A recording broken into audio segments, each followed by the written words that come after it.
Então, boa noite a todos e a todas que nos acompanham nesta quarta-feira, dia 13 de janeiro. Eu sou a jornalista Isadora, estou aqui representando a ADEMAL, o Alimento de Origem, para conduzir essa live, a nossa primeira live de 2021. Já adianto aí um bom ano a todos que nos acompanham. Ao longo do nosso 2020, a gente iniciou esse trabalho das lives, vamos continuar ao longo desse ano. E nessa primeira live, a gente tem o nosso convidado, é o professor Vladimir Milton Pomar, que ele vai falar sobre o tema o envelhecimento das populações rurais na Ásia, Europa e no Rio Grande do Sul, o que está sendo feito para reduzir o problema. O professor Pomar que vai conduzir o curso sobre desenvolvimento da região Médio-Alto Uruguai-Várzea, em cooperação com as instituições chinesas, que acontece nos dias 18, 19 e 20 de janeiro. E eu já deixo o meu convite aí, em nome da ADEMAL, para o pessoal que vai nos assistir, para participar, para fazer a sua inscrição. Todas as informações estão aqui no nosso Facebook. Quem acessar vai conseguir ter o link da inscrição, ver passo a passo certinho como que vai ser esse curso. Então, fica aí o meu convite, tá? Qualquer dúvida, nos chamem no Facebook sobre o curso. E eu vou dar boas-vindas, então, professor. Seja bem-vindo à nossa live. Um prazer tê-lo por aqui. Obrigado. Esse assunto é um assunto interessante, que está ganhando importância, e eu me dei conta disso há alguns anos, que eu comecei a encontrar pessoas que eu não via há muito tempo, estava todo mundo velho. Aí todo mundo que eu conhecia, que eu encontrava, estava velho. Eu falei, o que está acontecendo? Né? O pessoal está tudo. Os outros estão envelhecendo, né? E eu comecei a estudar isso porque o Rio Grande do Sul é a situação mais grave do Brasil nessa questão. E aí eu comecei a ver que em outros países também o problema era grave, no restante do Brasil, mas o que me assustava, o que me assustou mais foi ver que essa questão, ela é uma questão que as pessoas ainda não acordaram para ela. A maior parte das pessoas tem avô, mãe, pai, tio, irmão, idosas, né? Começa a ver que tem um monte de gente idosa à sua volta, onde vai tem idoso, idosa, idoso, idosa, mas as pessoas não se deram conta do tamanho do problema que é isso hoje e do problemão que vai ser nos próximos anos. No caso do Rio Grande do Sul, que eu digo que é a situação mais grave do Brasil, nós temos um paralelo com a situação de Portugal. Portugal é o Rio Grande do Sul amanhã, né? Então é interessante conhecer o que está ocorrendo em Portugal, na área rural principalmente, mas não dá de separar a área rural do litoral. Se você pegar no Rio Grande do Sul, onde está a população gaúcha? Está concentrada na região metropolitana de Porto Alegre, na região da Serra e na região do Vale dos Sinos. Todo o restante são municípios pequenininhos, né? E isso ocorre em outros países, em outros estados.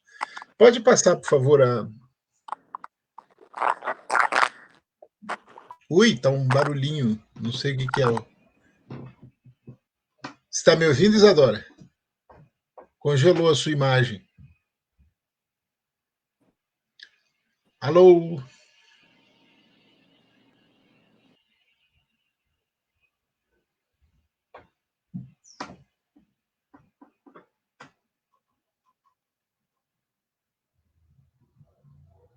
Bom, enquanto está resolvendo a questão técnica, eu acho que é importante para quem está nos ouvindo saber que essa situação ela é mais grave, porque como a maior parte da população não está preparada para lidar com isso, com essa questão do envelhecimento, não há recursos nos orçamentos municipais para a população idosa. Melhorou agora, Isadora? Isadora, você está me ouvindo? Agora, escuta, a minha internet aqui eu acho que deu uma caidinha. Sim, tô te ouvindo. Acho que foi na internet que caiu. Qualquer coisa, se cair de novo, tu pode continuar, tá? Tá ok. Você pode passar, por favor?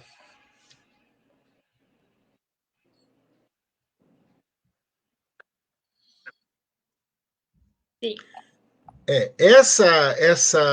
Esses números, eles são impressionantes, porque o Brasil, há 10 anos atrás, era a quinta maior população.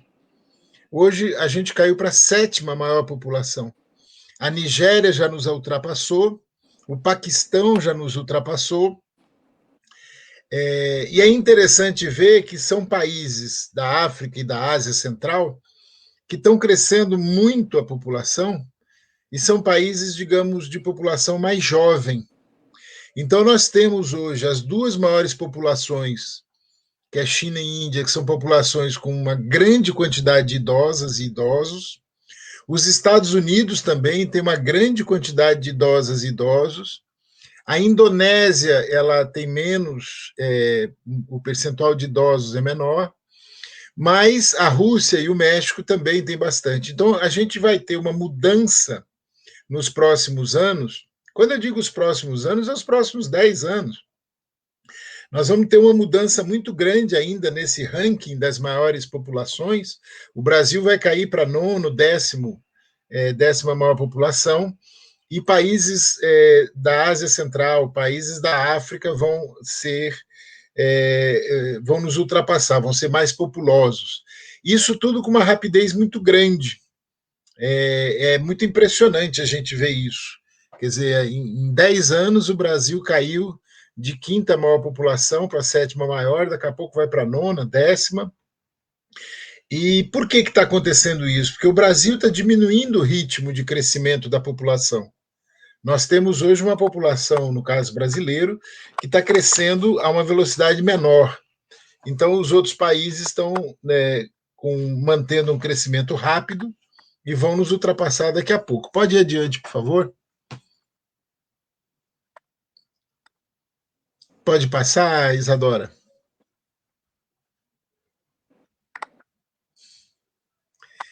Aqui a gente vê nesse quadro uma coisa que poucas pessoas estão acreditando, né? Veja, a proporção de pessoas com mais de 65 anos de idade. É que nos outros países é considerada idosa a pessoa com mais de 65. E no Brasil, a legislação diz que é com mais de 60 anos. Então, essa diferença de 60 para 65 faz uma diferença grande. Quer dizer, no caso do Japão, se for olhar a população com mais de 60 anos, já vai para mais de um terço da população japonesa. Na Itália, vai para quase 30%, em Portugal também. Então, esse critério do exterior, dos outros países, de trabalhar acima de 65 anos, dá uma pequena diferença, às vezes maior, às vezes menor, em relação ao critério aqui no Brasil. Pode ir adiante, por favor. Aqui a gente já vê uma coisa que é muito impressionante. Veja, o número de filhos por mulher, para que uma população se mantenha, ela não cresça nem diminua, mas se mantenha, é de 2,1 filhos por mulher. Na França, que é a melhor situação da Europa, eles não estão nesses 2,1, eles estão com 1,9. Alemanha, Polônia, Portugal, Itália, Espanha, todos lá embaixo. O Brasil está com 1,6. Então, isso significa o quê? Que nenhum desses países vai conseguir manter a população que tem hoje. Ou seja, esses países, todos esses países, e o Brasil inclusive, vão diminuir a população nos próximos anos. Por quê? Porque eles têm uma quantidade menor de filhos por família, por casal, né, do que o mínimo necessário. E, além disso, a população, como ela está vivendo mais, para vocês terem uma ideia, 50 anos atrás, a média em muitos países, as pessoas viviam, em média, 40 anos. Hoje, as pessoas vivem, em média, 80 anos. Então, dobrou a expectativa média de vida e, ao mesmo tempo, caiu de 6 filhos para 1,5, 1,3. Então, houve nas duas pontas, houve uma mudança rápida.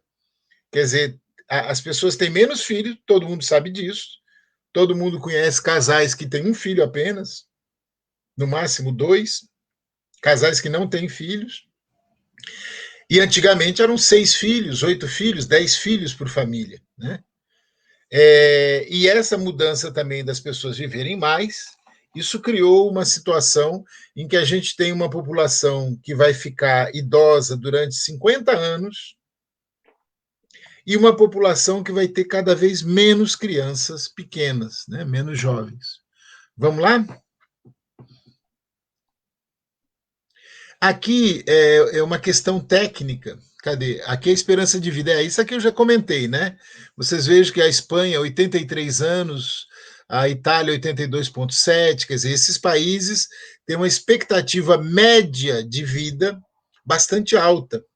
Agora, isso é expectativa média, significa que tem gente vivendo 90, 95, 100 anos, 104 anos, 103 anos. Então, isso significa que a gente tem vários problemas para enfrentar nos próximos anos. Primeiro, pessoas que se aposentam com 50, 55 anos vão viver talvez mais 50 anos. Quer dizer, a aposentadoria que a pessoa pagou por 35 anos, ou 30 anos, ou 25 anos, essa aposentadoria vai ter que sustentá-la por 25, 30, 40, 50 anos.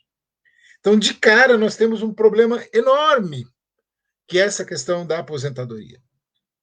Agora, além disso, tem várias outras questões que na área rural, elas são questões mais complicadas, porque não tem hospitais especializados na área rural, não tem um atendimento médico para pessoas idosas na área rural, não tem nenhum tipo de estrutura para atender pessoas idosas com problemas de saúde, problemas crônicos na área rural.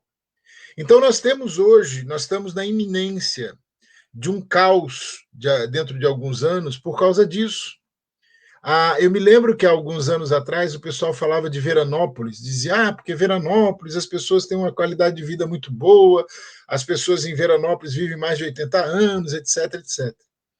Só que nós vamos ter hoje e nos próximos anos no Rio Grande do Sul 500 Veranópolis. Nós vamos ter uma quantidade enorme de pequenos municípios com pessoas com 80, 90, 100 anos de idade. Já tem hoje, mas isso vai dobrar nos próximos anos. De agora a 2035, vai dobrar, ou mais do que dobrar, a quantidade de pessoas idosas nos municípios do interior do Rio Grande do Sul. Pode ir adiante, por favor.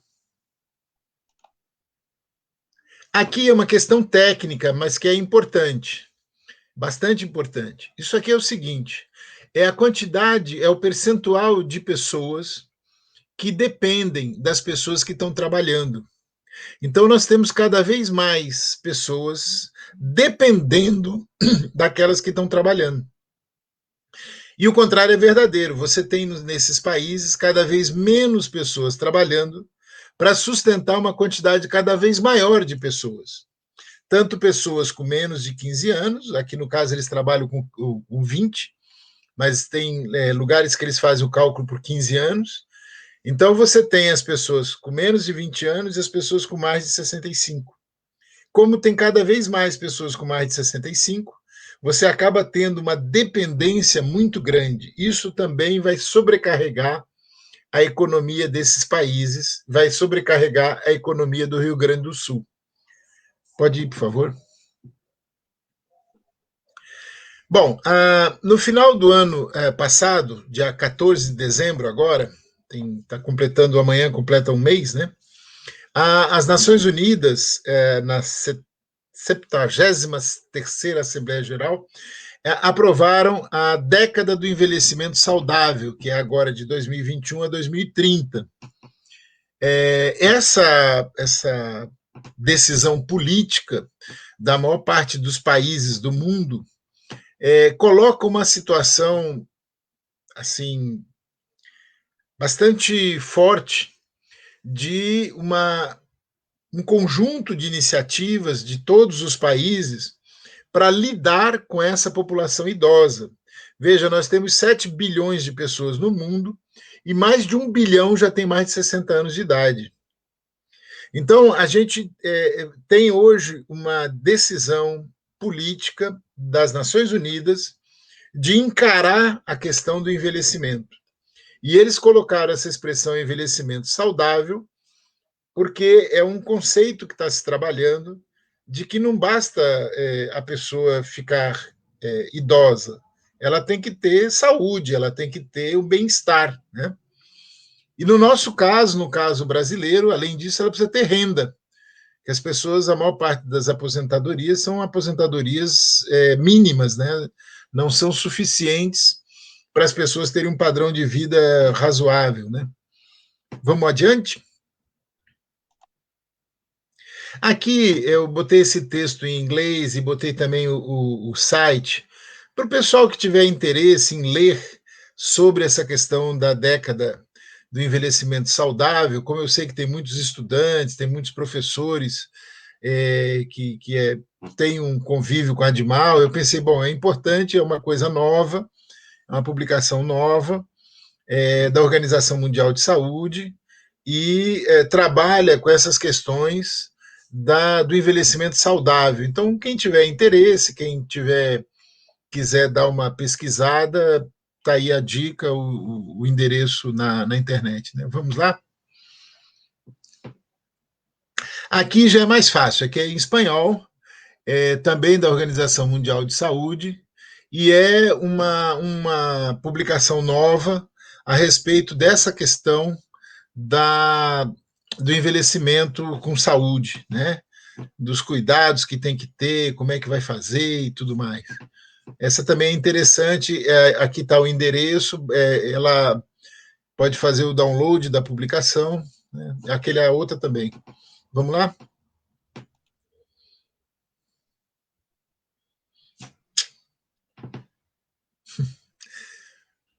Já chegou? Ah, está aqui. Bom, aqui é para quem tiver curiosidade de saber no mundo qual foi a evolução da população desde 1950 e qual é a previsão, qual é a estimativa para 2050. E eles fazem uma divisão, isso aqui é das Nações Unidas, do Departamento de População, eles fazem uma divisão dos países mais desenvolvidos, países, das regiões mais desenvolvidas, menos desenvolvidas, da população rural, da população urbana, eles fazem essas distinções. E, de qualquer forma, o interessante é a gente observar como que houve uma queda enorme na população nesse período, né?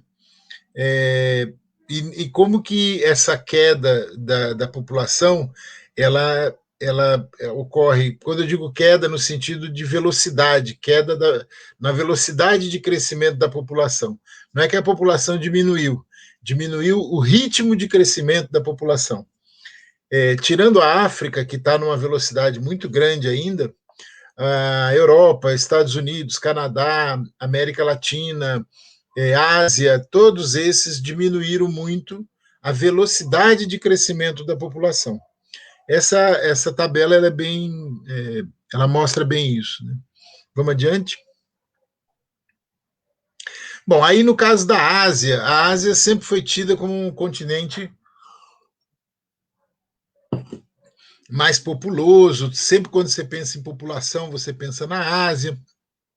E de repente você descobre que a Ásia está parando, a China está parando, a Índia está parando. A Índia ainda vai continuar crescendo mais um tempo, mas ela também vai reduzir a velocidade de crescimento. A China está parando, a Ásia está parando, o Japão parou, então a Coreia do Sul está parando. Então você tem uma situação no mundo em que o continente mais populoso está parando de crescer. E, em muitos casos, parando de crescer e envelhecendo numa velocidade absurda. O caso mais absurdo é o do Japão. Quando a gente pega no caso da Ásia e olha o Japão, a situação é assustadora. O Japão tem uma quantidade de pessoas com mais de 100 anos que é uma coisa absurda, né? E no caso da China, eu coloquei aqui um destaque, porque eu trabalho mais com a China. É lógico que a gente acompanha a Coreia, acompanha Vietnã, acompanha Japão, Indonésia, mas assim, a China é o meu foco, né? Então vocês observem que em 2010, 12% da população chinesa tinha mais de 60 anos de idade. Em 2030 vai ser 24%. Quer dizer, nos próximos 10, 9 anos, quer dizer, esses 11 anos que já se passaram, mais os próximos 9 anos, vai dobrar. Em 20 anos vai dobrar a quantidade de pessoas idosas na China. É um negócio assim maluco, né? Nós estamos falando de uma população de 1 bilhão e 400 milhões de pessoas. E em 20 anos, o percentual dos que têm mais de 60 anos de idade vai dobrar, né? Nesse período agora que nós estamos. E aqui eu botei também os endereços de dois artigos que eu escrevi sobre essas questões de população na Ásia. Quem tiver interesse, estão aí os links. Vamos ver agora o que mais que tem. Ásia. Bom, aqui eu não vou nem comentar, porque são muitos números. Eu coloquei também porque sempre tem pessoas que têm mais interesse, querem ler com mais tempo e tal, então aqui estão as informações.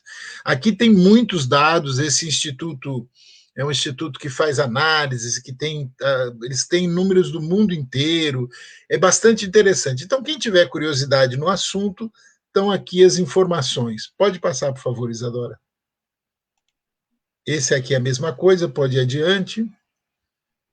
Esse aqui também, pode passar. Bom, aqui é o interessante que não deixa margem para dúvidas. Isso aqui é a taxa de fecundidade, quer dizer, a quantidade de filhos por mulher, comparado da Malásia, do Irã, da China, da Tailândia, Singapura e da Coreia do Sul. Vocês vejam que todos caiu, e caiu muito, né? Quer dizer, saiu lá de quase 7 filhos para 1 filho, 1,5, 2, no máximo 2, né? Quer dizer, é impossível você ter uma situação diferente da atual, com essa situação aqui. Quer dizer, todos os países tiveram uma queda abrupta da taxa de fertilidade, de fecundidade, né? Então você tem uma situação em que as famílias de 6 pessoas da área rural, de 7, de 8, de 10 pessoas que tinham na área rural, com a migração rural-urbano, as pessoas saíram das áreas rurais, todos esses países foram para as cidades. É impossível você ter 6 filhos numa cidade grande. Você tem 2 e olhe lá, né? Então, isso em uma geração, as coisas andaram juntas, quer dizer, a migração da área rural para a área urbana acabou influenciando muito para que as famílias, de repente, assim, de uma paulada, diminuíssem a quantidade de filhos. Então, você tem hoje uma situação no mundo inteiro, e no Brasil não é diferente, nós vamos já comentar especificamente o caso do Rio Grande do Sul, em que as famílias todas diminuíram. Hoje é a coisa mais comum do mundo você encontrar um casal que está junto há 10 anos e que não tem nenhum filho. Está pensando ainda se vai ter. Então, isso é no mundo inteiro. Não é aquele casal que eu conheço. Não, é no mundo inteiro. No Japão, na Coreia do Sul, na China, os jovens não querem nem ouvir falar de casamento, que dirá de ter filho. Então, é uma situação totalmente nova, é uma mudança comportamental extremamente significativa. Você tem aí uma situação em que os governantes não estão sabendo o que fazer e o tempo está passando. A China se ferrou com isso, eles demoraram a mudar aquela política do filho único, eu vou comentar daqui a pouco também. Então, você tem uma situação em que há uma mudança comportamental que tem a ver diretamente com o quê? Com o capitalismo. O capitalismo obriga as pessoas a trabalhar, a ficar horas e horas indo do trabalho para casa, indo da casa para a escola. As grandes cidades, são ambientes que não são para crianças pequenas, não são para bebês, né? São muito competitivas, são muito violentas. Então, tudo isso conspira para fazer com que as pessoas tenham cada vez menos filhos. E quanto mais nas grandes cidades elas estão, menos filhos elas têm, né? Vamos lá? Aqui é o que eu estava falando ainda agora sobre a China. Vocês observem a queda que houve com a política do filho único. Essa política do filho único ela foi colocada em vigor a partir de 1980, 80. Em 1981, a China estava com 1 bilhão de habitantes. E agora, a perspectiva para 2100 é a China voltar a ter 1 bilhão de habitantes. Por quê? Por causa do resultado dessa combinação que eu falei ainda agora, mais essa política que eles desenvolveram. O que é interessante a gente saber, muito interessante, é que na China teve uma política chamada do filho único, que foi levada a ferro e fogo para evitar que a população crescesse demais. Eles fizeram um balanço há poucos anos atrás e concluíram que, graças a essa política, a população chinesa não cresceu 300 milhões de habitantes a mais. Quer dizer, hoje a China era para ter 1 bilhão e 700 milhões de habitantes, tem 1 bilhão e 400. Essa é a conclusão que eles chegaram, de que, graças a essa política, o país não tem hoje 300 milhões de pessoas a mais. Bom, o que é curioso na comparação com o Brasil? É que no Brasil não houve uma política como essa, houve apenas as mudanças comportamentais. Todo mundo que está vivenciando no Brasil os últimos 50 anos sabe disso. A gente lembra aquelas famílias de 8, 10 pessoas, né? Hoje são 2, 3. Quer dizer, nós não tivemos uma política tão específica, tão determinada, não houve uma campanha tão forte para diminuir a quantidade de filhos, mas houve o mesmo resultado que na China. Quer dizer, não é que aqui não aumentou em 300 milhões. Eu digo do ponto de vista técnico, os indicadores são muito parecidos com os indicadores da China. Quer dizer, os resultados que nós tivemos proporcionalmente foram os mesmos. E essa é uma coisa muito impressionante. Quer dizer, você tem uma situação hoje em que a quantidade de filhos por mulher no Brasil é praticamente a mesma da quantidade de filhos por mulher na China. E como é que você consegue que um país teve uma política tão levada a sério como lá e aqui não teve, mas os resultados são iguais, ou praticamente iguais? Então é importante saber isso, quer dizer, o central nesses últimos 50 anos, com políticas ou sem políticas, é que houve uma mudança comportamental. Essa mudança comportamental ela tem a ver com a migração rural-urbana que ocorreu no Brasil, ocorreu na China, ocorreu num monte de países, tem a ver com a pressão capitalista da competição das grandes cidades e tudo mais, e tem a ver com uma característica de muitos países, que é a litoralização.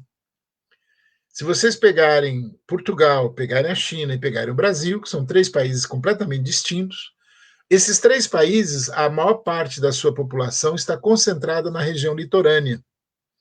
E com isso, você tem o quê? Você tem o encarecimento dos imóveis, dos aluguéis, dos terrenos e tudo mais. Então, isso dificulta para se ter uma família, para se ter uma casa, para se ter... Enfim, tem uma série de condições que foram sendo alteradas e hoje quem vive numa cidade grande, mal e mal, paga um quarto e sala ali. É muito caro viver numa cidade grande. Tudo é caro numa cidade grande, seja aqui no Brasil, seja em Portugal, seja na China, seja onde for. As grandes cidades são muito caras para se viver. Se é cara para uma pessoa viver, imagina para uma pessoa com mais 3, 4 filhos, né? Vamos lá? A Isadora está até pensando aí com essa análise toda. Meu Deus, olha, eu nem tinha se dado conta dessa encrenca, né? Essa tabela é de um livro que foi feito aqui no Brasil, organizado pelo Tom Dwyer. Ele é um especialista em China, da Unicamp, e eles fizeram um livro, e nesse livro tem um capítulo que é sobre a dinâmica demográfica da China, que eu achei interessante reproduzir aqui essa tabela, porque tem pelas províncias e tudo mais. Então, quem tem interesse no assunto tem aqui também para poder dar uma lida com mais tempo, né? Vamos lá? Essa imagem é uma imagem, é a capa de uma publicação da ONU, da Divisão de População da ONU, um relatório de 2017, e tem essa imagem da Marielle Franco, aquela vereadora do Rio de Janeiro, do pessoal que foi assassinada, que até hoje não se sabe quem mandou matar, né? E eles colocaram a imagem dela na capa dessa publicação, desse livro, desse relatório. E aqui é a questão do poder para mudar o mundo, né? Quer dizer, é importante a gente ter isso presente, porque quando a gente está discutindo a questão populacional, a questão rural, a gente tem que pensar nisso. Nós temos que mudar o mundo, porque a situação do jeito que está, ela está caminhando para um desastre tão grande nas grandes cidades, na área rural, que a gente tem que se antenar para ver o que a gente vai fazer nos próximos anos para não ser triturado aí nesse processo. Vamos adiante? Bom, aqui na China eu já tinha comentado a política do filho único. Aí o que está acontecendo na China que é interessante para a gente saber? A China, há uns 5 anos, 6 anos atrás, não, nós já estamos em 2021, não, 8 anos, se não me engano foi em 2013, eles fizeram um congresso na área rural e eles se perguntaram o seguinte: quem é que vai produzir comida na China nos próximos anos? Por que essa pergunta é interessante para nós aqui nesse momento, nessa palestra? Porque, veja, nós estamos falando do país que é o maior produtor de alimentos do mundo. A China produz quase 700 milhões de toneladas de grãos. A China é também o maior importador de produtos agrícolas do mundo. E aí eles fizeram um evento para discutir a questão da migração rural, questão rural, né? E eles se perguntaram isso: vem cá, quem é que vai produzir comida? Porque a área rural está sendo esvaziada na China. É como no Brasil, no Rio Grande do Sul, tem cada vez menos pessoas na área rural. E se tem cada vez menos pessoas na área rural, quem é que vai produzir comida? E produzir comida para um país que tem cada vez mais gente nas áreas urbanas, que só consomem, não produzem. Não produzem, que eu digo, comida, né? Bom, aí em 2017, em outubro de 2017, eles aprovaram esse plano, que é o Plano de Vitalização Rural, ou de Revitalização, dependendo do texto que você encontre, está escrito revitalização ou vitalização. É um plano de 5 anos, com uma série nossa, é uma coisa assim fantástica, é um plano gigantesco, um plano para o país todo, para a área rural toda da China. Nós vamos comentar sobre esse plano com mais detalhes no curso, semana que vem, sobre a China. Esse plano é um plano muito importante, porque ele pode ser um modelo para nós. Eles estão investindo pesado em infraestrutura na área rural, em eletrificação, em transporte, tudo que vocês imaginarem de infraestrutura, na qualidade de vida das populações na área rural, nas moradias. É um negócio assim muito impressionante, na modernização agrícola. Então, esse plano de vitalização rural, de revitalização rural da China, é uma resposta do governo chinês a esse drama da área rural, de ter cada vez menos gente. Por quê? Porque na China, em 1950, 10% da população vivia nas cidades e 90% vivia na área rural. Hoje, vivem nas cidades 55% da população. Então, houve uma migração muito grande da área rural para a área urbana, e com essa diminuição da quantidade de filhos, que também na área rural teve um efeito muito grande. Vocês imaginem, as famílias com 6, 8 filhos, de repente passaram a ter 1, 2, né? Para trabalhar na área rural, complica, né? Então, esse plano de vitalização rural, ele tenta dar uma resposta a essas mudanças da população, da migração, da diminuição da população, do envelhecimento da área rural, porque vocês imaginem o que é trabalhar na área rural, na agricultura, com 70 anos de idade, com 80 anos de idade. né? Com 30, o cara já começa a sentir dor nas costas, imagina com 80, né? Então, essas questões na China estão sendo enfrentadas. Quer dizer, eles mudaram a política do filho único, eles acabaram com ela, não alterou, eles se ferraram. A China está num drama na área, essa questão populacional enorme, eles estão sem saber o que fazer, porque eles demoraram a alterar a política. Quando eles alteraram, eles já não fez mais efeito, aí eles acabaram com essa política, também não fez efeito. Por quê? Porque a mudança comportamental foi muito grande. Eu não acredito, pelo que eu conheço da China, que eles vão conseguir reverter essa situação, porque nós estamos falando de jovens que hoje têm outra cabeça. Eles não querem namorar, eles querem mexer no celular, né? E isso é uma coisa que é não só na China, na Ásia, de forma geral. Provavelmente em outros países também, não só da Ásia. Bom, aqui eu coloquei a questão da Coreia do Sul e do Japão.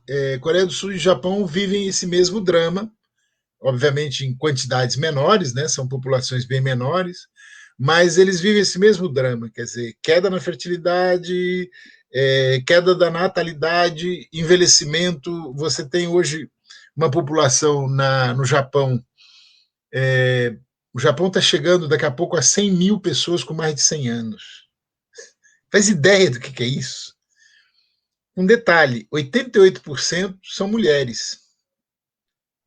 E esse é um aspecto que a gente tem que estar sempre lembrando. Os homens morrem primeiro.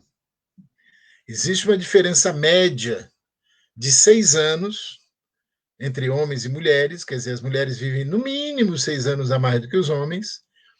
E, no caso, quanto mais velho, mais mulheres.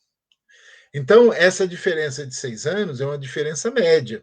Mas se você pegar, por exemplo, na faixa de 70 anos para cima, 60% são mulheres, 40% são homens. Aí você vai para 80, 90 anos, aí cada vez tem mais mulheres e menos homens, né? Então, na área rural desses países, assim como na área rural do Rio Grande do Sul, nós vamos ter cada vez mais nonas, cada vez mais viúvas. Essa é uma questão dramática também. Vamos lá? Bom, aí nós chegamos nos nossos quase irmãos. Portugal. A situação de Portugal é tão dramática, eu tive lá há 2 anos para conhecer esse trabalho. Para vocês terem uma ideia, no interior de Portugal, você vai nas vilas, tem pessoas de 80 anos, 90 anos. As vilas parecem aquelas coisas de filme, fantasmas, né? Tem cada vez menos gente e cada vez gente mais idosa. Então isso cria um problema econômico, porque essas pessoas não dão conta de trabalhar. Elas precisam de quem cuide delas, né? E isso, no caso de Portugal, tem uma proporção assim absurda, né? Vamos adiante? Aí eu fiz uma comparação aqui, Portugal e Rio Grande do Sul. A população dos dois é praticamente a mesma, né? De Portugal e o Rio Grande do Sul. A esperança média de vida é praticamente a mesma, uma pequena, no caso de Portugal, é maior um pouquinho. E por que eu digo que Portugal e o Rio Grande do Sul amanhã?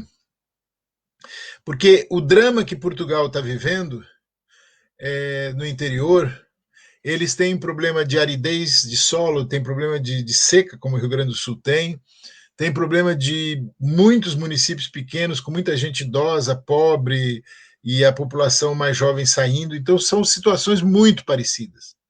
A diferença entre Portugal e o Rio Grande do Sul é que lá eles estão se mexendo para tentar reverter essa situação. Eles, em outubro de 2016, eles iniciaram um projeto, um plano chamado Coesão Territorial, para tentar reverter isso.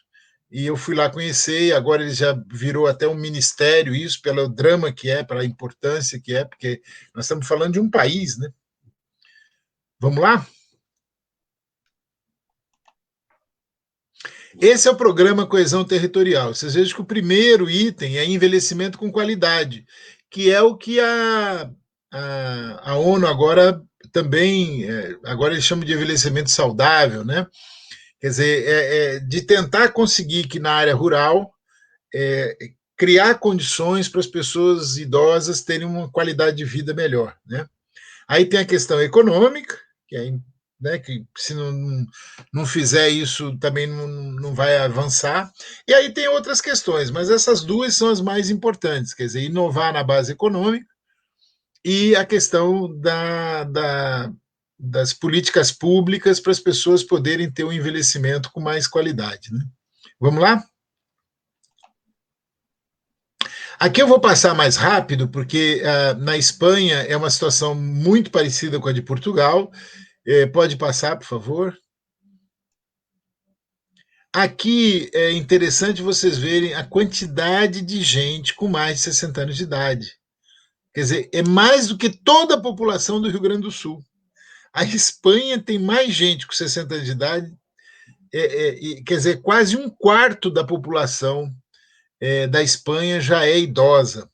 Então é uma situação dramática, muito dramática. Aqui vocês vejam, a tabela tem até 90 anos de idade, 90 anos e mais.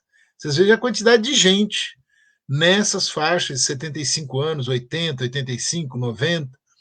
Então a situação da Espanha é uma situação, nesse sentido, pior, porque é muito mais gente. Mas, do ponto de vista, digamos, de semelhança, é muito parecida com a do Rio Grande do Sul, de Portugal e também da China, né? Essa quantidade gigantesca de gente idosa na área rural. Adelante, por favor. Aqui é mais uma previsão para daqui a 50 anos, né? 50 não, agora 45.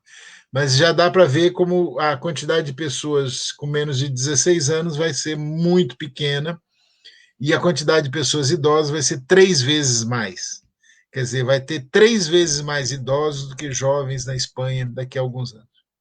Vamos? Você está sentindo o drama, né, Isadora? Que isso aqui é para assustar mesmo, né? As pessoas não têm noção do tamanho da encrenca. Aqui a gente já começa a chegar no Brasil. Aqui eu quero explicar uma coisa que é importante, porque assim, normalmente a gente, quando fala de população, a gente usa os dados do IBGE. Só que o IBGE no Brasil está defasado. O último censo é o de 2010. Não tivemos censo em 2020, não sei quando é que nós vamos ter censo, e a gente ficou perdido, uma década sem saber. Então, o que eu estou utilizando aqui? Eu estou utilizando o cadastro do Tribunal Superior Eleitoral de novembro de 2020. E esse cadastro, ele, obviamente, ele só pega eleitores, né? Eleitores e eleitoras, mas ele é interessante para a gente ter uma noção da encrenca. Vocês vejam que no Brasil, hoje, 20% do eleitorado tem mais de 60 anos de idade. E hoje, no Brasil, o eleitorado que vai chegar aos 60 anos nessa década agora é mais 24%. Somando, nós temos entre quem já tem 60 anos e quem vai ter 60 anos nos próximos anos, dá 45% do eleitorado brasileiro. Sente o drama? Quer dizer, nós temos um eleitorado maduro envelhecendo. É um percentual muito alto, muito alto. E isso que há poucos dias atrás o pessoal dizia que o Brasil era um país jovem, etc, etc. Vamos lá? Vamos ver a encrenca maior agora, chamada Rio Grande do Sul. Olha aí o Rio Grande do Sul, a situação. Com mais de 60 anos de idade, 25% do eleitorado gaúcho. E chegando lá, mais 25,5%, dá 50% do eleitorado do Rio Grande do Sul, 50%, ele ou é idoso ou está ficando. Quer dizer, daqui até 2035, o Rio Grande do Sul vai chegar a quase metade do seu eleitorado idoso. É uma paulada isso. Agora vamos chegar aí, em Frederico Westphalen. Passe, por favor. Tchararam. Aqui é só para mexer as pessoas esquecem que o Rio Grande do Sul tem duas realidades muito distintas. O interior do Rio Grande do Sul, envelhecendo, esvaziando, empobrecendo, e as cidades grandes, que tem cada vez mais gente, cada vez mais carros, e uma concentração enorme de imóveis e de renda, né? Então a gente tem um problemão no Rio Grande do Sul para resolver. Adelante, por favor. Aí a gente vai a Frederico Westphalen. Conhece? Bastante. Bastante, mas esse dado aí você não tinha. Não. Então, olha só, Frederico Westphalen tem 24% do seu eleitorado idoso.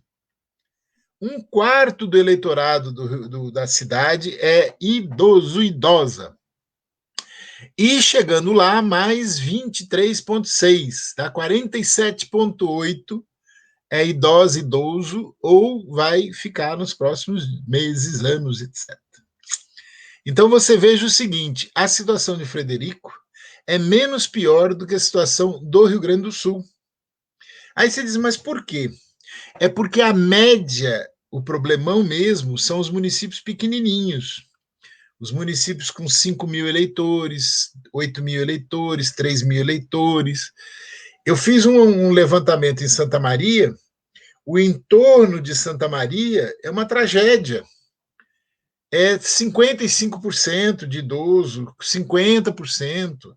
Então, assim, como o Rio Grande do Sul tem muito município pequenininho, são 400 e tantos municípios com uma quantidade pequena do eleitorado, essa média puxa e o Estado acaba sendo um Estado muito idoso por causa disso, né? Vamos adiante? Pegar agora um município. Essa foto, só para saber, é do pessoal de Getúlio Vargas, uma comitiva que eu acompanhei lá para o Pará, eles migrando para o Pará em 1982. 83, não, isso é 83, março de 83. Está completando quantos anos? Nossa, 38 anos, é tempo, hein? É tempo. Esse garoto aí já está velhinho. Vamos lá? Você conhece Palmitinho? Sim, conheço. É aí perto? É perto, é Olha pertinho. aí, olha aí o encrenca em Palmitinho. 25,87 com mais de 60 anos e vão ficar idosos 26. Ou seja, dá quase 52% idosos ou que vão ficar nos próximos anos. Quer dizer, é mais da metade do eleitorado. Olha o tamanho da encrenca. Eu estou falando isso de agora a mais 9 anos, né? Quer dizer, não é daqui a 50 anos. Vai ser muito rápido. Muito rápido. E essa é uma realidade de toda essa região aí da Mal. Eu não botei município por município, porque senão ia ficar muito chato. Mas quem quiser ter a curiosidade de procurar, vai ver que é a mesma realidade. Vamos lá? Aqui, só para conhecer, um estudo da Fundação de Economia e Estatística, a FEE, que o Sartori fez o favor de fechar, cometeu esse crime. Aí vocês observem que a perda de população nos municípios com a cor amarela, laranja e vermelho, né? Esses municípios todos perderam população, é uma coisa assim impressionante, de 2000 para 2010, e agora de 2010 para 2020 deve ter sido pior ainda. Vamos lá? Passando aqui, é aquele pessoal naquela comitiva para o Pará, para ver como é que eram as estradas naquela época. Tem gente que acha que hoje a estrada é esburacada, não sabe nada. A gente levava o ônibus, carregava o ônibus na. Vamos. Aqui é interessante que esse mapa ele mostra como que esses municípios todinhos aí, assim, bem clarinho, perderam população. Todos perderam. Você observa que há um movimento em direção à região metropolitana de Porto Alegre, a região ali do litoral, da Serra, né? Quer dizer, aonde está branco é o pessoal que perdeu. Quanto mais claro é onde mais perdeu, onde está mais escurinho, onde recebeu a população, cresceu. Então você observa que da fronteira oeste e da região aí do Pampa e tal, foi tudo diminuindo em direção à capital, né?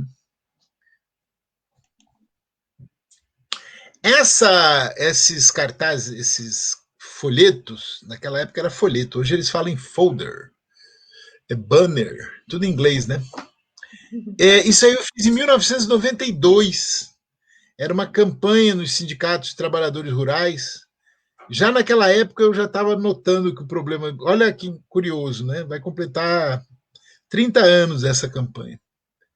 E já na época eu já tinha essa compreensão de que precisava. Não dava de ir embora da área rural, tinha que resolver as questões na área rural mesmo, né? Em Pode quais passar. lugares que estavam esses cartazes?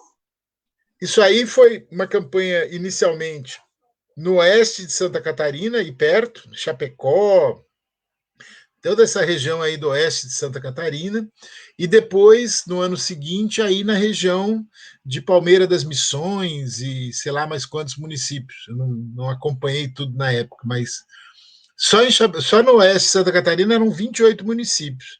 Aí no Rio Grande do Sul eu não lembro quantos foram, mas lá foi em 92 e aí foi no início de 93. Aí uma coisa, esse mapa é muito interessante. Isso aqui, olha que coisa incrível. É um mapeamento da quantidade de gaúchos que estão em Santa Catarina, no Paraná, em São Paulo, no Mato Grosso do Sul, em Goiás e no Mato Grosso. Aí você vê como a área rural do Rio Grande do Sul esvaziou. Não só porque diminuiu a quantidade de filhos por família e porque as pessoas. Enfim, mas porque houve uma migração muito grande nesses anos todos. Então, essa migração também contribuiu para esvaziar a área rural do Rio Grande do Sul. É uma migração muito forte. E aqui não está o Pará, não está Rondônia, mas se incluísse Pará e Rondônia, quer dizer, talvez até esteja, eu estou vendo aqui, está pequenininho, talvez os outros também estejam. Bom, aqui rapidamente é só para saber que os municípios muito pequenos têm uma dificuldade muito grande de se sustentar. Eles não conseguem ter receita própria, dependem sempre do FPM, que é o Fundo de Participação dos Municípios, e aí eles acabam sem capacidade de investimento. E se não tem capacidade de investimento, não tem como desenvolver. Fica só rodando, né? Que é a realidade de 400 e tantos municípios do interior do Rio Grande do Sul. Aqui é a mesma coisa, isso aqui é só para mostrar o absurdo que é você ter câmaras de vereadores em municípiozinhos de 2.000 habitantes, 3.000 habitantes, 4.000 habitantes. Se você pensar que tudo isso é despesa e imaginar que esses municípios todos estão consumindo um dinheiro danado só para fazer a manutenção, então nunca tem condições de investir, porque está gastando para manutenção, né? Tem município que gasta 3, 4 milhões por ano com Câmara de Vereadores, um municípiozinho pequenininho. Aí você diz, tá, mas e não tem dinheiro para isso? Não tem para aquilo? Não tem mesmo, porque tem uma estrutura para manter. Então é uma coisa completamente insana você ter. Eu fiz aqui um cálculo. É como se você tivesse, no caso de uma cidade grande, você tivesse 700 secretários, 1.000 vereadores, né? É uma coisa que em algum momento vai ter que arrebentar e vai ter que resolver, né? Mas vamos lá. Aqui para a gente se assustar. Ano passado, em outubro, se eu não me engano, houve a confirmação de que já tem mais gente idosa no Rio Grande do Sul do que jovens. Essa inversão foi confirmada ano passado, né?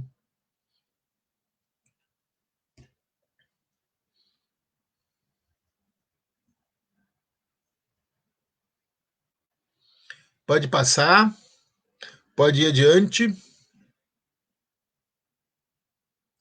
Bom, e aí são algumas sugestões para discutir, para debater aí na região, em outras regiões, né? O que fazer nos próximos anos, né? tem que conseguir recursos para desenvolver o interior, porque você só consegue rejuvenescer a população se você conseguir atrair os jovens para morar no interior. Quem está em Caxias do Sul e saiu da região aí para ir para lá estudar, só vai voltar para essa região se tiver algum tipo de estímulo, algum tipo de política, para que essa pessoa diga: bom, eu vou voltar, mas eu vou ter trabalho, eu vou ganhar bem, eu vou poder fazer alguma coisa interessante, eu vou poder me divertir, né?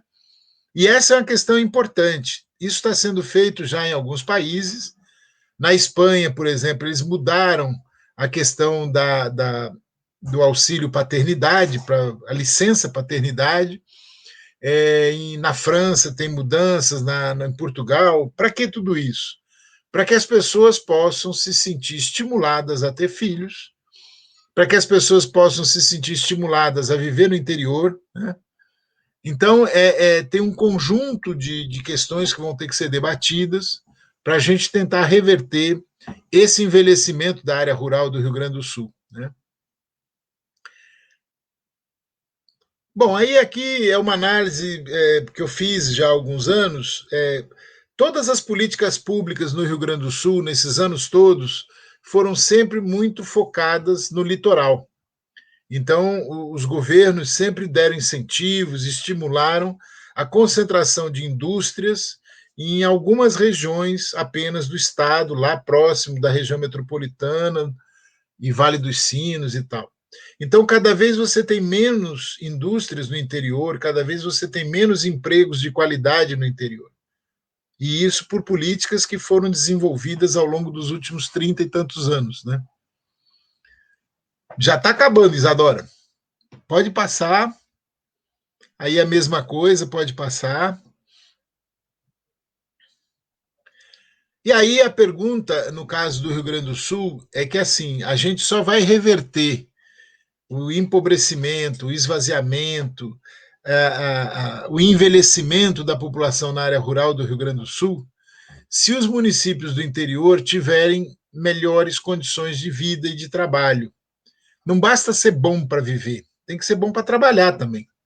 A pessoa tem que ganhar dinheiro, tem que ter um emprego bom, né? Senão ela vai embora, ela vai na ilusão de que a cidade grande vai ser melhor para ela. Pode passar, você está triste porque está pensando no futuro, né? Quando começa a ter consciência, vem as preocupações, né? Então, mas aí a gente vai ter que ter uma briga muito grande por ferrovias. O Rio Grande do Sul tem que ter ferrovia funcionando, ferrovia boa, tem que ter internet desenvolvida, internet 5G, tem que ter transporte fluvial onde for possível, aeroporto regional. Quer dizer, você tem que ter um investimento grande de governo para que o interior se desenvolva bem, né? Essa questão de crédito, a questão do. E aí tem uma questão importante que eu não comentei antes. O interior do Rio Grande do Sul ele vive um drama adicional, que é o analfabetismo funcional. O Rio Grande do Sul tem a pior situação da região sul em quantidade de pessoas analfabetas funcionais. 33% da população do Rio Grande do Sul é analfabeto funcional. Só que no interior isso é pior. Tem municípios que chega a quase 50%. Como é que você desenvolve um município em que metade da população é analfabeta funcional? Então a meta tem que ser que todo mundo tem que ter pelo menos ensino médio, né? Pelo menos. Vamos adiante? Bom, aí mais algumas propostas, pode passar. Aí a mesma coisa. Cadê? Aí sou eu. Garoto simpático. Na época que eu usava barba, porque agora não pode, né, com a Covid. Bom, a apresentação é muito rápida, mas é isso. A ideia é mostrar o quê? Nós vivemos um drama hoje, no mundo inteiro, que é o processo de envelhecimento da população. Esse drama, no caso do Rio Grande do Sul, ele é mais agudo, ele é mais sofrido no interior. Mas não é no interior só de Frederico, é no interior de Palmitinho, é no interior do município menor do que Palmitinho, Porque a pessoa que está lá, que é idosa, não tem nenhum tipo de ajuda, ela ganha uma aposentadoria merreca, se precisar de um hospital melhor, não tem. Se quiser ter algum neto ou filho que vá para lá, ele não vai ou ela não vai porque não tem trabalho para essa pessoa. Enfim, se a gente não fizer uma pequena revolução no Rio Grande do Sul, no interior do Rio Grande do Sul, para que as pessoas possam ter uma qualidade de trabalho melhor, para que elas tenham infraestrutura, para que elas possam se movimentar. E aí é interessante ver o que a Espanha está fazendo, o que Portugal está fazendo, o que a China está fazendo, né? Uma das coisas mais fantásticas que a China faz nesse aspecto é a questão da infraestrutura. Você tem trem ligando a China inteira. Então você produz, vamos dizer, produz em Frederico Westphalen. Aí você leva o seu produto para Porto Alegre. De quê? De trem? Não, você leva de caminhão, né? É muito caro. Aí fica muito caro, você perde competitividade. Se você mandasse de trem, você conseguiria uma diferença de uns 20, 30%. E aí a coisa dá outra, né? Então é muito importante a gente ter essa compreensão de que esse drama que o Rio Grande do Sul é hoje a pior situação do Brasil, esse drama vai se agravar, vai praticamente dobrar até 2035. Quando eu digo dobrar, é que você imagina um municípiozinho aí do lado de Frederico, que hoje tem 20% de idosos, que vai passar a ter 40%. Agora, nos próximos anos. E o que essas pessoas vão fazer? Quer dizer, cada vez você vai ter pessoas mais idosas, exatamente como está em Portugal. Aí você chega no município que você olha para um lado, tem gente de 80 anos, outro lado tem gente de 90, de 70. Como é que você dinamiza a economia do município desse? Então, assim, nós estamos hoje na iminência de um desastre no Rio Grande do Sul, no interior do Rio Grande do Sul, nos próximos anos. Esse desastre ainda pode ser evitado, mas tem que ser feito um debate muito grande sobre isso, para ver que políticas públicas vão ser desenvolvidas para se conseguir reverter isso. É óbvio que não vai se reverter em 10 anos. Você vai estancar o problema em 20, 30 anos e vai reverter talvez daqui a 40, 50 anos. Agora, se não agir nos próximos 10 anos, vai ficar que nem a China. Não vai ter condições de reverter mais a política de natalidade, nem nada.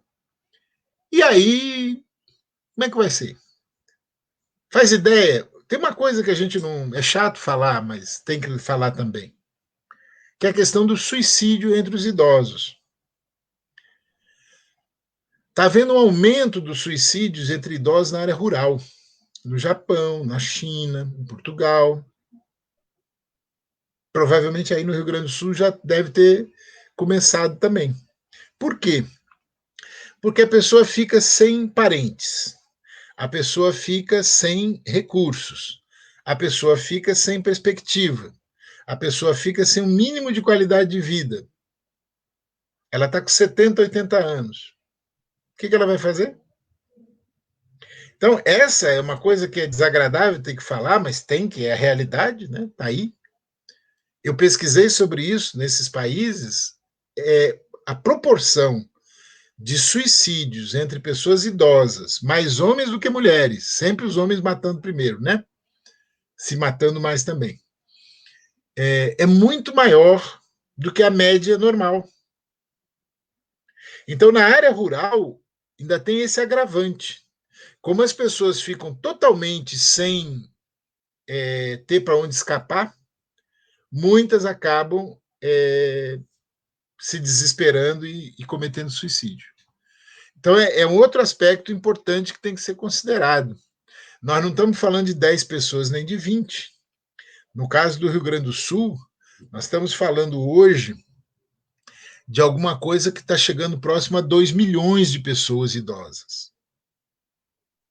Então, não é uma coisa que a gente possa ficar fingindo de conta que não existe, né?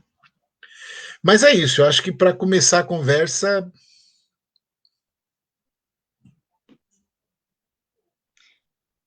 É isso aí.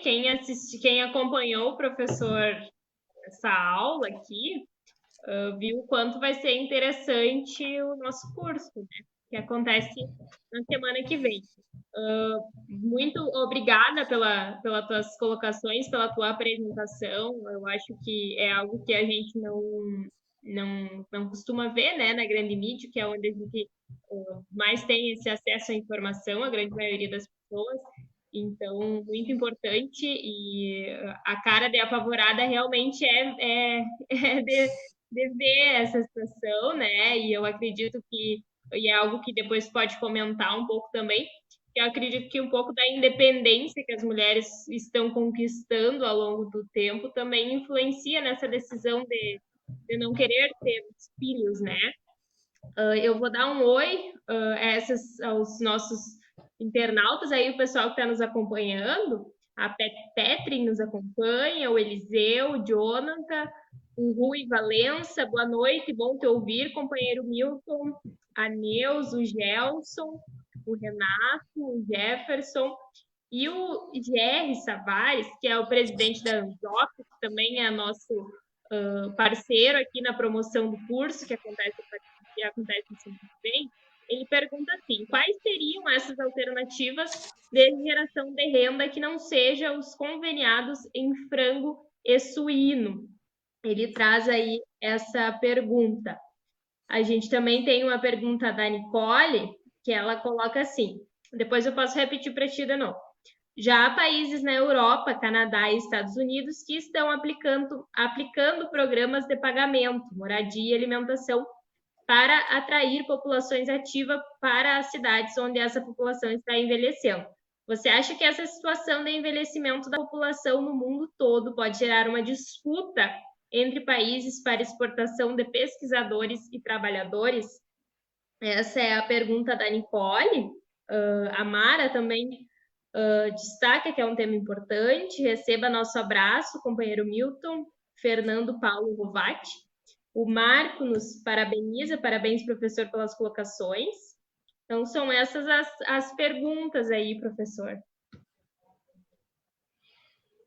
Bom, em relação a essa questão de alternativas econômicas, veja, existem várias, eu inclusive coloquei algumas. Eu acho que esse é um debate que a gente vai ter que fazer rapidamente, porque todas essas alternativas elas implicam em o Estado financiar. Você precisa ter investimento. E esse investimento não é um investimento privado. Você tem que ter um investimento estatal, porque nós estamos falando de infraestrutura. Pouco adianta se você vai produzir porco, frango ou o que for, se você continua transportando de caminhão. Quer dizer, nós temos os países com maior competitividade do que o Brasil no mercado internacional, são países, pega o Canadá, por exemplo, vê como é que ele transporta trigo. É trem. Pega na África, os caras têm mais trem do que o Brasil. Pega a Itália, que é um país pequeno, tem mais quilômetros de ferrovia do que o Brasil. O Brasil cometendo um crime no nosso país, que foi não ter construído nesses 50 e tantos anos aí, não ter construído ferrovias. Para vocês terem uma noção, nós estamos falando, por exemplo, a gente fala da China. A China tem 130 mil quilômetros de ferrovia, o Brasil tem 30. 30 mil quilômetros. Quer dizer, não dá para comparar. Então, quando a gente pensa em desenvolvimento do interior, só existe desenvolvimento do interior para valer se tiver transporte. Hoje, se tiver também internet.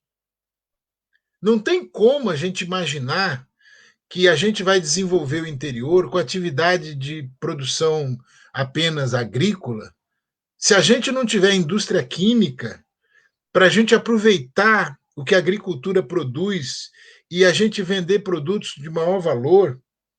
Eu sempre digo, tem 500 exemplos, mas eu uso um exemplo bem bobo, que é o da fécula de mandioca. O Pará é o maior produtor de mandioca do Brasil. E o Pará importa fécula de mandioca do Paraná. É só olhar a distância para ver o absurdo que é isso. O Amazonas importa fécula de mandioca do Paraná. Só que a fécula de mandioca ela é uma matéria-prima fantástica para um monte de coisas. Agora, eu pergunto, por que a gente tem que mandar a mandioca para ela ser processada em algum lugar, para ser feita a fécula, para a partir da fécula ser feito 500 outros produtos, se a gente pode fazer isso lá no interior, lá na nossa cidade, lá onde a gente tem a produção agrícola? Então, a gente tem que mudar a maneira da gente pensar essas coisas. Eu me lembro uma vez, eu trabalhava em Chapecó, e veio o cara de uma empresa belga, se eu não me engano, que ele queria trabalhar com heparina, produção de heparina. A heparina você produz a partir do sangue do porco. Então ele queria se instalar em Chapecó para fazer a empresa dele do lado do frigorífico e aproveitar o sangue para fazer a heparina. E aí ele queria mundos e fundos da prefeitura, a prefeitura não concordou, evidente, e ele acabou se mudando para Concórdia, que também tem uma estrutura de produção de suínos, de abate, tal, bastante grande. Veja, eu estou falando um negócio de 25 anos atrás. Quer dizer, ele foi lá para a produção de uma coisa de alto valor. A heparina é uma coisa que tem um valor muito alto. Aí a gente se mata produzindo porco, e o cara produz um produtozinho a partir do porco, que ele ganha muito mais dinheiro do que a gente ganha se matando para produzir porco. Então, assim, a gente precisa ver que hoje, 2021, nós não vamos melhorar a condição de vida de quem está na área rural insistindo apenas na questão da produção agrícola, agropecuária. Nós temos que ter a produção agrícola e agropecuária e temos que ter a transformação na área rural de N produtos. Eu me lembro em Montenegro, eu conheci uma vez o pessoal dando silagem para o gado de leite com a casca de laranja, né? Fermentava a casca de laranja. Aí eu pensei, puxa vida, os franceses fazem contrô com a casca de laranja, né? A gente usa a casca de laranja para fazer silagem, para dar para o animal comer. Então, assim, se você buscar em cada coisa que nós temos na área rural a quantidade de produtos de alto valor que podem ser tirados e que a gente manda esse produto in natura, às vezes mal e mal beneficiado, no máximo, para um lugar mais distante, para lá ele ser industrializado, por que a gente tem que continuar fazendo isso, gente? A gente tem que ver que a gente precisa ter as indústrias na área rural, no interior, porque os jovens que saíram para fazer faculdade, eles têm que voltar para o interior, para viver no interior e ter um bom trabalho no interior. Não dá da gente achar que a gente vai continuar nessa lógica completamente maluca de grandes cidades estressantes, violentas, barulhentas, né? Agora, com a pandemia, todo mundo se deu conta do absurdo que é uma cidade de 10 milhões de habitantes, 5 milhões de habitantes, 1 milhão de habitantes. É impossível não ter aglomeração num lugar que tem 1 milhão de habitantes. Então, são algumas questões que a gente precisa encarar de frente.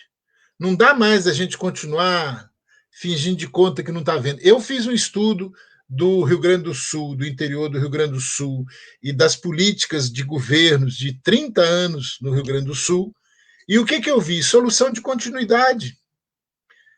Se fazia uma política, mudava o governo, parava aquilo ali e começava tudo de novo. Se fazia uma política, mudava o governo. Quer dizer, um negócio doido, dinheiro jogado fora e nunca pensando o interior do Estado, sempre políticas setoriais, pontuais. É política para o leite, é do cooperativismo, da irrigação, de não sei mais o quê. Mas você não tem uma política de desenvolvimento do Estado, de verdade. Se você analisar o desenvolvimento do Estado do Rio Grande do Sul nos últimos 40 anos, 50 anos, aonde ele foi concentrado? Em 20 cidades. 20 cidades, um estado de 500 cidades, 20 cidades é onde está o desenvolvimento. Então, são questões que, se a gente não partir para uma. Como é que os acadêmicos adoram essas palavras bonitas, né? Os paradigmas. Se não houver uma mudança de paradigmas, daqui a 30 anos, a gente vai estar pior do que Portugal, pior do que a Espanha, né? E eu estou falando do Rio Grande do Sul, porque Santa Catarina Tem uma pequena diferença, o Paraná é mais ou menos a mesma coisa, mas o Rio Grande do Sul, de todos os estados do Brasil, hoje é a pior situação do país. Eu estou terminando um livro agora, que eu espero até o final de fevereiro conseguir terminar, senão me jogo da ponte, porque eu apelidei esse meu livro de Interminável, né? Mas esse livro é sobre isso que eu estou falando aqui. A gente precisa ter outros paradigmas. Não dá da gente pensar o desenvolvimento do interior do Estado, todo ele para as grandes cidades. Você pega Santa Maria, tem 42 municípios no entorno. E aí você pega, é como se eles não existissem, é só Santa Maria. Então, essa lógica dos pequenos municípios no Rio Grande do Sul é uma lógica doida, né? A gente vai ter que ver como fazer, porque não dá mais. A segunda coisa que foi perguntado é essa questão de exportação de trabalhadores, né? Veja. Isso. A Nicole pergunta: você acha que essa situação de envelhecimento da população no mundo todo pode gerar uma disputa entre os países para exportação de pesquisadores e trabalhadores? Então, veja bem, eu quero dar uma má notícia nesse aspecto. Essa é uma das coisas também que eu pesquisei. Veja, para onde vão os jovens das áreas rurais do Rio Grande do Sul, nesse momento horrível que a gente está passando? Eles vão se mudar para Porto Alegre, para Canoas, para São Leopoldo, Caxias, ou eles vão aproveitar a oportunidade de ir para a Itália, para Portugal, para a Espanha, para a França, para a Alemanha, para a Polônia? Essa é uma questão que a gente tem que estar esperto, porque assim, esses países que eu citei agora, eles precisam de migrantes. O que seria da Alemanha se não fossem os turcos? O que seria da França se não fossem os habitantes, a população dos países que foram colônias francesas? E isso vale para Portugal, para a Espanha, vale para todos esses países, para a Itália.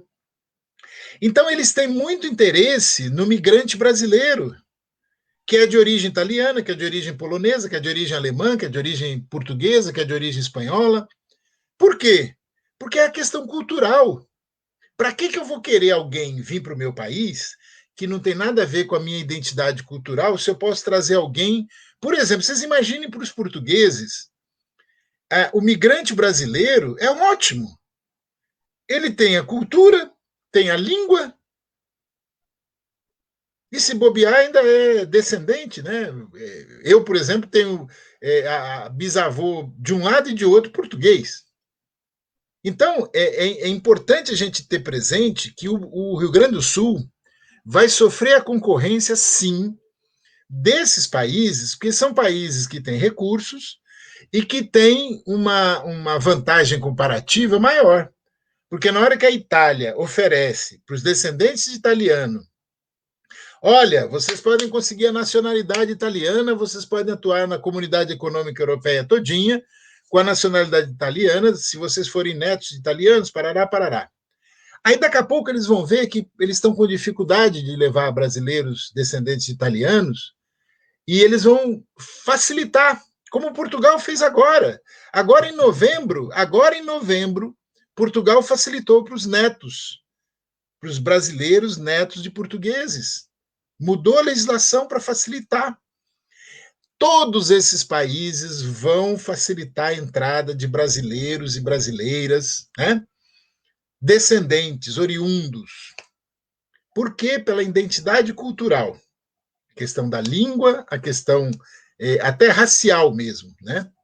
Então, veja bem, é importante a gente ter presente que nós estamos atrasados nessa corrida para tentar atrair o jovem que saiu da área rural e foi estudar em Porto Alegre, em Caxias, sei lá onde, para ele voltar. Ele não vai voltar, não, ele vai tentar ir para fora para conseguir um upgrade, né? Fazer um mestrado, um doutorado, conseguir um emprego. Imagina, vai ganhar em euro, vai ter passaporte da Comunidade Econômica Europeia, vai ter facilidade para um monte de coisa que não tem no Brasil. Então, essa questão que a Nicole, né? Isso. Essa questão que ela coloca é uma questão que já existe, já está ocorrendo, e vai se intensificar nos próximos anos. Esses países todos vão tentar atrair jovens, descendentes, de preferência, né? Descendentes. O Canadá tem uma política de povoamento já há muitos anos, uma política ativa. O Canadá, eles mandam pessoas especializadas aqui para o Brasil, e vão em várias capitais, Porto Alegre, Belo Horizonte, Rio de Janeiro, São Paulo, não sei mais aonde, para buscar jovens para ir para o Canadá. Depois de 2, 3 anos, eles já conseguem o green card lá, já estão com a cidadania canadense, com passaporte canadense, etc, etc. Quem que eles querem?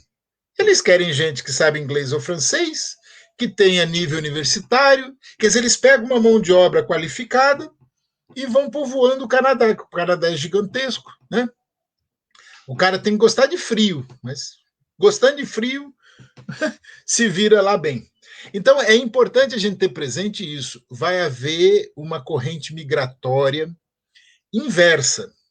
O que ocorreu lá nos anos 1800, 1900, da Europa para o Brasil, agora vai ter eles chamando para eles repovoarem, porque se não fizer isso, esses países estão mortos.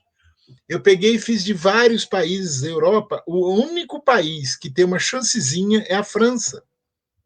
A Alemanha está ferrada, Espanha está ferrada, Itália está ferrada, Portugal está ferrado. Quer dizer, por quê? Porque eles vão precisar ter gente de 20 anos, de 25 anos. Eles estão com gente de 70, de 80, e o pessoal que vai chegar lá daqui a pouco. Então, essa questão que a Nicole fala, ela já está ocorrendo, e ela vai se intensificar nos próximos anos. E eu estou falando dos países europeus. Agora, vocês imaginem, Japão. Aonde é a maior colônia japonesa? Brasil. O Líbano. Aonde é a maior colônia libanesa? Brasil. Tem mais libanês no Brasil do que no Líbano. Então, vocês imaginem, se a gente parar para pensar, todos esses países que estão com problemas, e praticamente são Ásia, Europa, Estados Unidos, Canadá, estão tudo ferrado. Eles vão buscar gente aonde? Vão buscar no Brasil. Não só no Brasil, claro, mas vão buscar no Brasil. Porque a Argentina tem também? Tem, mas a Argentina é um país menor, a população é 5 vezes menor do que a brasileira. Então é importante ter presente isso. Nós vamos sofrer essa concorrência nos próximos anos. Eu não sei se eu respondi. Eram 3 questões, né? Não sei se eu respondi tudo. Isso, eu tinha comentado também da independência que as mulheres vêm conquistando ao longo dos anos, né? Que quem sabe seja uma influência nessa opção de não querer ter filhos, né? Mas aí o mais interessante é o seguinte, quer dizer, tem essa independência e tem uma questão da humanidade, que obviamente a responsabilidade não é só das mulheres, é das mulheres e dos homens, mas do ponto de vista de política pública, os países que têm dirigentes responsáveis, que não é o caso do Brasil, mas esses países que estão preocupados com a sobrevivência do país, né, eles vão ter que ter políticas públicas, como a França já fez isso há muitos anos, para estimular financeiramente jovens casais que queiram ter filhos, que queiram morar no interior, e o Estado banca para eles terem uma atividade numa propriedade, para eles poderem ter uma vida, para poder criar crianças e tal. Porque o que eu estou falando, gente, pode parecer meio exagerado, mas não é, os números estão aí. O que eu estou falando é o seguinte: se continuar esse ritmo, mais 50 anos, só para vocês terem uma ideia, só para botar uma pimenta no que eu falei aqui até agora, a expectativa da ONU para o Brasil é de chegar em 2100, o Brasil com menos de 170 milhões de habitantes. Em 2100, o Brasil vai diminuir, agora mais alguns anos ele vai paralisar, ele vai até 230 milhões de habitantes, vai estacionar e depois vai começar a cair a população. Veja, o Brasil vai diminuir a população. Aí vocês imaginem um mundo com 9 bilhões de habitantes e o Brasil desse tamanho, com toda essa área agrícola fantástica, e com uma população pequena. O que vai acontecer? Eu chuto que nós vamos ser invadidos. É uma questão óbvia, matemática. Um país que é o país com a maior área agricultável do mundo, com a maior exuberância de água e de sol do mundo, porque se você pensar em produção de alimentos, o Brasil é o país em condições ideais, né? E aí com a população pequenininha. E outros países com populações gigantescas que não vão ter nem 10% do que a gente vai ter na época, em termos de potencial de produção de alimentos. Então, essa é uma questão, sabe? A gente tem que parar para pensar e dizer, opa, peraí, tem coisa aí que, né?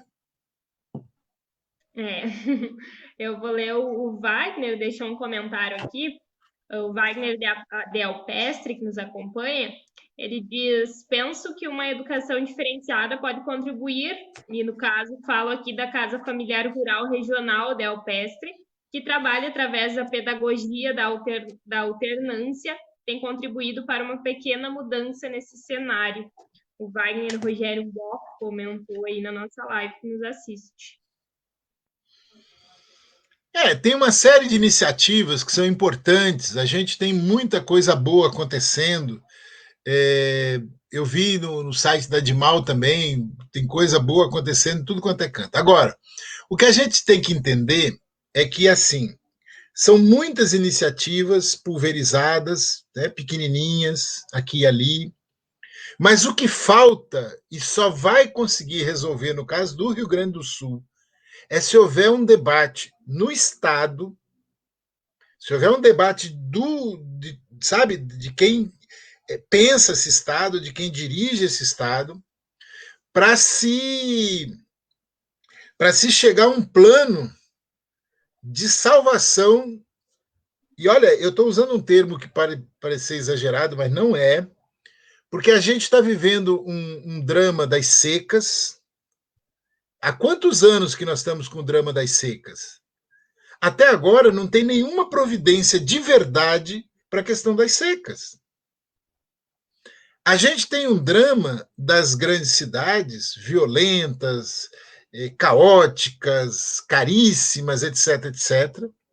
E nós temos esse drama das áreas dos pequenos municípios cada vez mais pobres, cada vez mais velhos, cada vez mais vazios. Então, ou se faz um debate no Estado para valer e se chega a um acordo político para se buscar soluções de envergadura, e aí esse debate do Estado é um debate que vai ter que ser feito junto com o debate das finanças do governo estadual, porque é um drama que se arrasta 30 anos, pelo menos. Se eu não me engano, é desde a época do governo... Como é que era o nome daquele do Brito, né? Se eu não me engano, é desde a época do Brito, ou talvez até de um governo anterior ao Brito, por ali. Uns 30 anos, pelo menos. Então, essas duas questões são questões que precisam entrar na pauta do debate político no Estado. Resolver a questão das finanças do governo estadual e resolver a questão da economia do Rio Grande do Sul, que passa por essa questão da população, né? Porque, afinal de contas, o povo é que está em primeiro lugar, né? Isso aí. A gente já está se encaminhando para o final. Eu vou agradecer o pessoal que nos assiste, que nos assistiu aí, que nos acompanhou. A gente teve uma audiência muito boa. Com certeza o assunto foi bem dinâmico de se entender e bem importante para a gente começar a ter essa consciência, né? O Joel nos assiste, o professor Gubert, o professor Gelson, esse pessoal aí que nos acompanha. E eu reforço novamente, então, o convite para o curso que o professor Vladimir vai ministrar, que é a Demal, junto com outras instituições, está promovendo aqui no nosso Facebook. Tem toda a explicação de como vai funcionar, o link de acesso para inscrição, para receber o link. Vai ser um curso totalmente online, vai ter duração aí de 3 dias, que vai debater sobre o desenvolvimento da região Médio-Alto Uruguai, Várzea, em cooperação com instituições chinesas. Então, eu finalizo fazendo esse convite, reforçando aí para o pessoal. Essa live vai ficar salva. Quem tiver alguma dúvida, quem quiser algum material aí desses links que a gente apresentou ao longo dos slides, pode nos pedir aqui no chat que a gente passa, né, professor? Não tem problema. Então, fica aí o convite.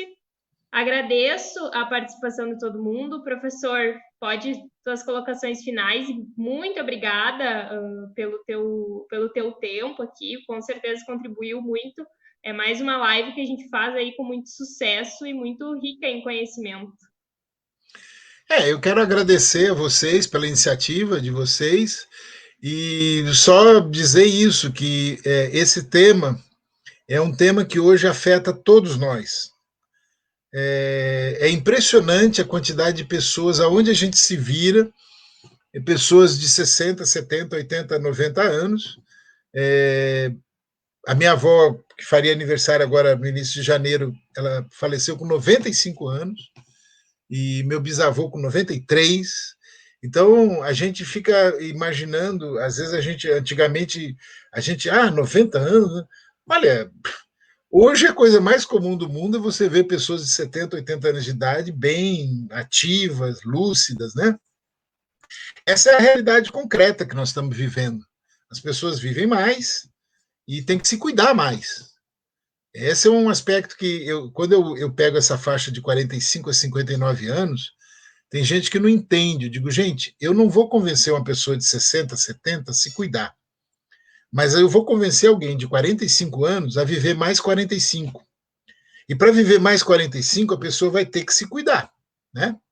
Então, como, como você diz, palavras finais, né? Eu acho muito forte isso, né?